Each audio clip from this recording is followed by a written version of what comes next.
Hola, mi nombre es Alan Carecho Campo Vargas y soy residente de cirugía cardiotorácica del Instituto Nacional de Cardiología Ignacio Chávez. Continuando con el estudio del taller hemodinámico, hablaremos acerca de un caso clínico relacionado. A continuación presentaremos un caso clínico representativo. Se trata de un hombre de 23 años que acude a urgencias por un estado infeccioso asociado a disminución de su capacidad funcional de 3 semanas de evolución. El examen físico constata un paciente en malas condiciones generales, mal perfundido, taquicárdico, hipotenso y un soplo de insuficiencia aórtica. El ecocardiograma muestra un ventrículo izquierdo con una FEBI de 40%. Se encuentra un atrio izquierdo levemente dilatado y la válvula aórtica presenta 3 velos con múltiples vegetaciones protruyendo hacia el tracto de salida del ventrículo izquierdo, con perforación en la base del velo coronariano derecho, asociado a la ruptura del velo no coronariano, generando insuficiencia aórtica severa. Los signos vitales con los que se encuentra el paciente es una TA de 80 con 50 milímetros de mercurio, la frecuencia cardíaca en 114 latidos, la respiratoria de 22, el peso se reporta de 80 kilogramos y la altura de 170 centímetros. 24 horas después, el paciente se encuentra con pérdida del estado de alerta y con los siguientes parámetros hemodinámicos. El gasto cardíaco de 3.4, el índice cardíaco 1.8 litros minutos metros cuadrados, las resistencias vasculares sistémicas de 2000 dinas, la presión venosa central en 16 y la presión capilar pulmonar o presión de enclavamiento pulmonar en 15 milímetros de mercurio. Este caso se trata de una insuficiencia aórtica cuya etiología muy probablemente se deba a una endocarditis infecciosa. En breve podemos decir que es un paciente con vegetaciones demostradas por ecocardiografía, las cuales impiden el cierre adecuado de la válvula aórtica.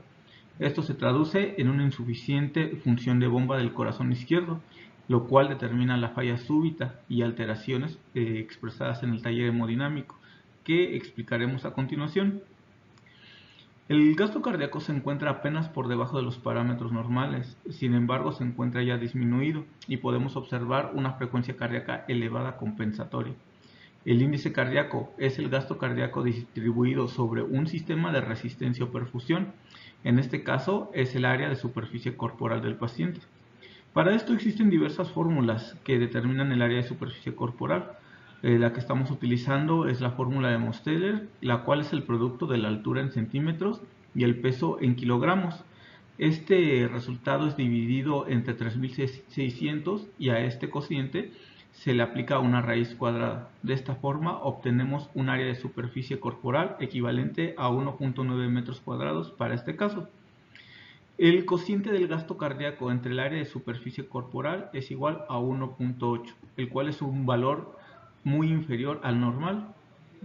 También podemos observar que existen aumento de la presión venosa central, así como de la presión de enclavamiento pulmonar, la cual se encuentra ya en 15 milímetros, que es un límite que debemos tomar en cuenta. Con estos datos, lo primero que podemos hacer es el diagnóstico de choque cardiogénico.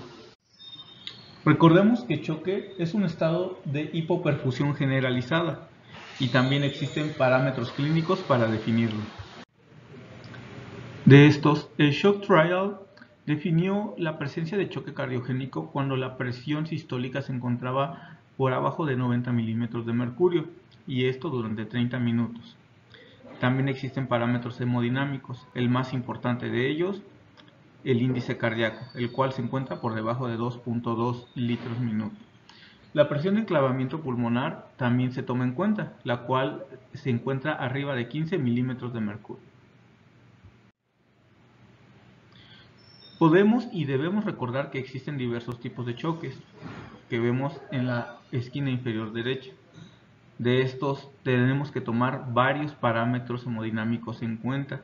Los más frecuentemente utilizados, la presión venosa central, la presión capilar pulmonar, el índice cardíaco y las resistencias vasculares sistémicas, ya que todos ellos se encuentran alterados y apuntando en diferentes direcciones de acuerdo a los valores expresados en los mismos. En este caso, el choque cardiogénico usualmente presenta los siguientes valores alterados: elevación de la presión venosa central, elevación o mantenimiento de la presión de enclavamiento pulmonar, El índice cardíaco definitivamente tiene que estar disminuido y hacia el otro extremo apuntando las resistencias vasculares sistémicas, las cuales deben de estar aumentadas. Regresando al caso en cuestión, podemos recordar el taller hemodinámico realizado. El gasto cardíaco se encuentra en 3.4 litros por minuto, por lo tanto está disminuido. Si bien no es una disminución franca, recordemos que al inicio este puede estar discretamente disminuido. El índice cardíaco se observa francamente disminuido, tal como lo marcan los parámetros que vemos en pantalla para el choque cardiogénico. Las resistencias vasculares sistémicas se encuentran aumentadas, al igual que la presión venosa central y también la presión de enclavamiento pulmonar. Es interesante mencionar a qué obedece la fisiopatología de estas alteraciones, tanto del taller hemodinámico como de las alteraciones clínicas. Recordemos que todo esto es originado por la disfunción valvular aórtica, ya que al perder su capacidad de mantener el volumen eyectado, este retorna hacia el ventrículo izquierdo, aumentando su capacidad telediastólica, pero no llega a determinado punto en el que esa función, esa capacidad de bomba se pierde. Por lo tanto, hay una disfunción retrógrada. Primero se pierde la función de bomba izquierda y esto afecta eventualmente la bomba del lado derecho, es decir, las cavidades derechas. Primero aumenta la presión de enclavamiento pulmonar, que representa la presión que se encuentra en la cavidad en el atrio izquierdo. Una vez que existe una disfunción derecha, esto se traduce en una insuficiencia cardíaca que se encuentra descompensada y de forma global. Para esta insuficiencia, recordemos que existe que alguna vez se describió una clasificación. Esta es conocida como la clasificación de Forrester. Divide en 4 clases. Esto tomando en cuenta el índice cardíaco y la presión capilar pulmonar o presión de enclavamiento pulmonar. Y nos menciona 4 tipos.